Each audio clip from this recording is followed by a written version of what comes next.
Fall pico करून आणायला सांगते आणि उद्या नेसते आणि सगळ्यांना सांगते माझ्या लेकाने घेतली साडी, माझ्या आवीनं घेतली साडी.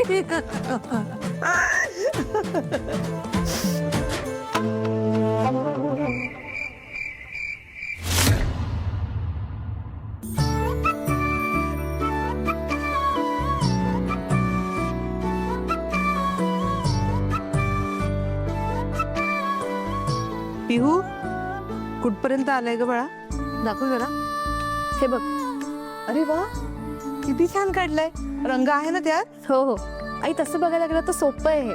अगं कुठलंही काम मनापासून करायची तयारी असली ना की ते सगळंच सोपं वाटतं, मग ते कठीण वाटत नाही. तू कुठे शिकली असे? अगं कॉलेजमध्ये असताना आहे ना असे बरेचसे एक्स्ट्रा आर्ट्स अँड क्राफ्टचे वर्कशॉप्स असायचे. मी कधीच चुकवायचे नाही. त्यातनं काही ना काहीतरी नवीन नवीन शिकायला मिळतं ना. अगं आमच्या कॉलेजमध्ये पण हँडीक्राफ्टचं प्रदर्शन भरलं होतं. मी 2-3दा गेले बघायला. किती वेगवेगळ्या कला आहेत आपल्या देशात. हो ना. वारली पेंटिंग आहे, पॉटरी आहे, बांबूच्या वस्तू बनवणं, आणखी किती काय काय मला नाव पण आठवत नाहीयेत. ए आई, मी पॉटरी शिकले. खरंच खूप छान. आपल्याला आवडेल ती कला शिकायची संधी मिळाली ना की ती कधीच सोडायची नाही. काय माहित कधी कुठे कशाचा उपयोग होईल ते. ते तुझ्यावरूनच दिसतंय. आता तुला हे बटवे बनवता येत आहेत म्हणून तर तू उद्या बायकांना युनिक वळण देऊ शकतेस. हा, म्हणजे मला असं वाटतंय ना की प्रत्येकाने एक तरी कला जोपासायला हवी. ते मोबाईलवर डान्स रील्स शूट करण्यापेक्षा आई, अगं म्हणजे तेही करावं. खास करून तुमच्या पिढीच्या मुलींनी एखादी तरी कला जोपासावी. त्यातून वेगळाच आनंद मिळतो. क्रिएटिव्हिटीचा आनंद. हो ना? अगदी बरोबर, क्रिएटिव्हिटीचा आनंद. आपण न वेळ नाहीये या सबबीखाली कितीतरी छोट्या छोट्या आनंदाला मुकतो. आता कोरोना काळातच बघ ना, लोकांकडे भरपूर वेळ होता, कारण बाहेर जायची मुभा नव्हती, बंदी होती. त्यावेळी लोकांना आपल्या अंगी असलेल्या कितीतरी नवीन नवीन कलागुणांचा शोध लागला. अशा बऱ्याच गोष्टींना आपण घरच्या घरी करू शकतो ग. अशाने पैसेही वाचतात नाही का? साई, बटवेच बघ ना. आपण बाहेर घ्यायला गेलो असतो तर किती पैसे गेले असते. पण तू घरी असलेले ब्लाऊज पीस वापरलेस आणि बटवे तयार केलेस, त्याच्याने पैसेही वाचले. ए आई, तू अशा गोष्टींचे ऑनलाईन क्लास घेऊ शकतेस. पण बाबांना आणि आजीला आवडणार नाही ना ते. असू दे ग पिहू. आपल्याला जे मिळालं नाहीये त्यात दुःख करण्यापेक्षा आपल्याकडे जे आहे त्यात आनंद आणि समाधान शोधायचं. अरे, एक सांगायचंच राहिलं. पिहू, तुझ्या बाबांनी माझ्यासाठी साडी आणली आहे. काय सांगतेस? काळी साडी. उद्या हळदी कुंकवाला नेसेन मी. नक्की नेस. ए आई, तुला उद्या वेळ मिळणार नाही ना? मग मी ती साडी कॉलेजला जाताना फॉल बिडिंगला देते आणि अर्जंटमध्ये ब्लाऊज पण शिवून घेते. चालेल? नाही नाही पिहू, मी वेळ काढून करेन सगळं. तू फक्त सगळं झाल्यावर ना वेळेत घरी ये, म्हणजे मला जरा तुझी मदत होईल ग. उद्या कॉलेजमध्ये उत्कृष्ट विद्यार्थिनीसाठी कॉम्पिटिशन आहे आणि मी त्यात भाग घेतलाय. नाहीतर मी कॉलेजला गेलेच नसते. ए आई, मला मिळेल ना उत्कृष्ट विद्यार्थिनीचं टायटल? का नाही मिळणार बाळा? तू या वर्षभरात कितीतरी स्पर्धांमध्ये भाग घेतलायस, कॉलेज नीट अटेंड करते, तुझा अटेंडन्स चांगला आहे आणि तुला किती ट्रॉफीज मिळाल्यात. आपण काहीतरी वेगळं करायचा प्रयत्न केलाय.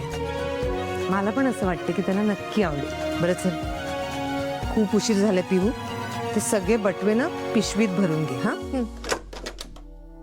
आणि हो, देवघराच्या इकडे ठेव, म्हणजे उद्या ना शोधाशोध नाही होणार आणि कोणाचा हातही नाही लागणार. तुला जरा उशीरच झाला नाही का? उद्या सकाळी उठून लवकर अभ्यासाला बसा पिहू. होय. झालंय ना? हे उचलते मी.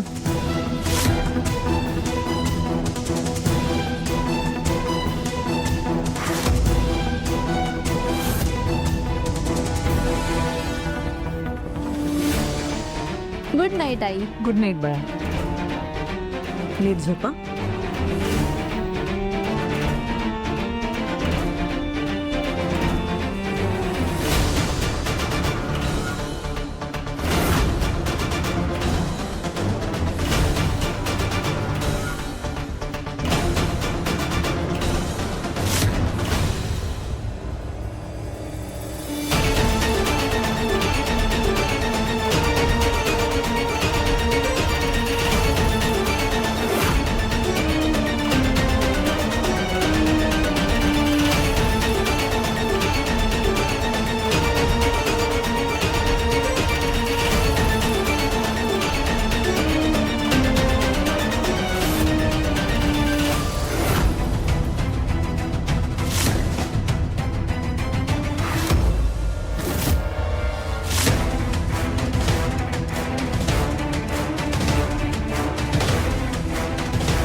आता हे वाण तू बायकांना देच. सगळ्या बायकांसमोर तुझं कसं हसू होत आहे ते बघायचं.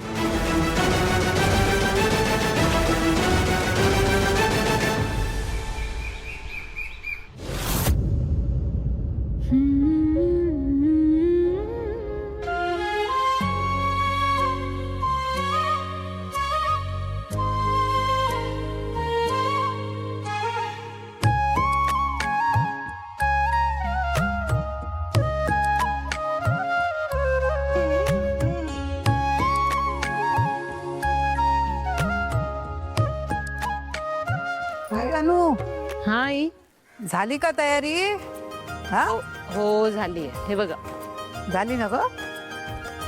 हे बघा, हा हळदी कुंकवाची सगळी तयारी केली आहे. फुलं आहे तिकडे. हा झालंय. हो ना. आणि त्यांना नाश्त्याचं काय केलंयस? बटाटे वडे आणि चटणी केली आहे. वेफर्स आहेत आणि सरबत बनवलं. तरीच बटाट्याच्या भाजीचा सुगंध घरभर पसरला होता. म्हणजे बटाटे वडे छानच झालेले असणार. आणि वाणाचं काय केलंयस? आई, कालच तुम्हाला सांगितलं नाही का, मी आणि पिहूने रात्री 3 वाजेपर्यंत जागून बटवे बनवले. तिकडेच ठेवले. दाखवू का? हा दाखव दाखव. आता होईल तुझी फजिती. बायका नंतर असतील, आधी ही म्हातारीच तुझी पूजा घालेल बघ.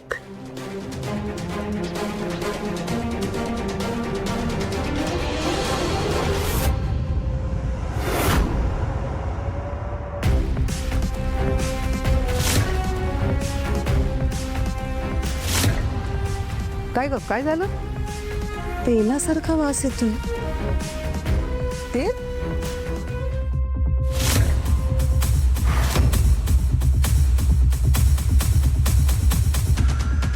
आई, तेल सांडलंय. तेल? आई, तेल कसं सांडलं? मी काल रात्री सगळे बटवे या पिशवीत भरून इथेच ठेवले होते.